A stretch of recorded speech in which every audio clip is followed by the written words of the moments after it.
अच्छा मुक्का मार के भाग तो नहीं जाएंगे ना। ভারতীয় কমেডি দুনিয়ার অন্যতম জনপ্রিয় মুখ ভারতী সিং। নিখুঁত কমিক টাইমিং আর সহজাত উপস্থিতি তাকে দর্শকদের ঘরে ঘরে পরিচিত করে তুলেছে। দ্য কপিল শর্মা শো কিংবা কমেডি সার্কাসের মতো জনপ্রিয় শোতে তার পারফরমেন্স তাকে আলাদা পরিচয় দিয়েছে। ভারতী সিংয়ের পর্দায় হাস্যোজ্জ্বল উপস্থিতি কোটি মানুষের মন জয় করলেও পর্দার পেছনের গল্পটা ছিল অনেকটা বিষাদময়। বর্তমান সময়ের বডি শেমিং কিংবা শারীরিক গঠন নিয়ে কটাক্ষের শিকার হয়ে আসছেন একদম ছোটবেলা থেকেই। এমনকি নিজের মায়ের কাছ থেকেও তাকে শুনতে হয়েছে অনাকাঙ্ক্ষিত কথা। সম্প্রতি এক সাক্ষাৎকারে ভারতী সিং শৈশবের তিক্ত অভিজ্ঞতার কথা খোলাখুলি জানান। ভারতী বলেন, ছোটবেলা থেকেই তাকে শরীর নিয়ে কটাক্ষ শুনতে হয়েছে। শুধু সমাজ থেকেই নয়, নিজের ঘরেও এমন মন্তব্য ছিল স্বাভাবিক ঘটনা।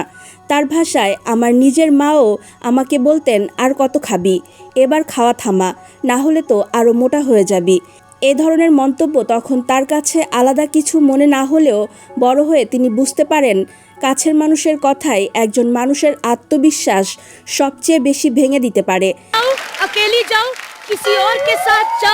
তিনি জানান, সেই সময় সমাজে শরীর নিয়ে নেতিবাচক মন্তব্য করাকে কোনো অপরাধী মনে করা হতো না।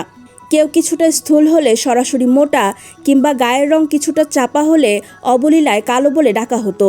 এসব মন্তব্যে অপর পাশের মানুষের মনে কতটা গভীর ক্ষতের সৃষ্টি হয় তা নিয়ে ভাবার অবকাশ ছিল না কারো।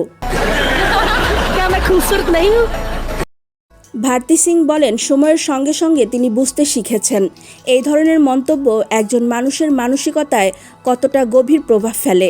বিশেষ করে শৈশবে পাওয়া এই কথাগুলো অনেক সময় দীর্ঘদিন মনে দাগ কেটে যায়। কমেডি জগতে এসে তিনি আরও কাছ থেকে দেখেছেন অনেক সময় হাসির নাম করেও কারো শরীর বা চেহারা নিয়ে ব্যঙ্গ করা হয়।